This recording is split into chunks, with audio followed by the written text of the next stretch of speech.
Shout out to Tita Rose Vlog. Shout out guys sa mga viewer and subscriber. Live si Bibs ko. Upo lang ako saglit eh, because we need something to do eh. Looking something. Still can't found. I don't know why. And I have a little headache. A little bit of headache. I'm then pouring water to my plant guy outside.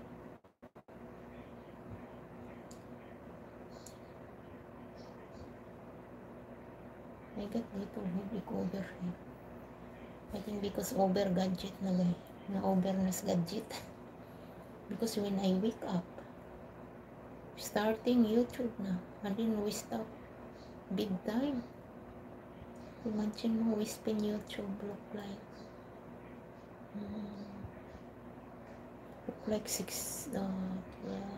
look like 14 hours every day.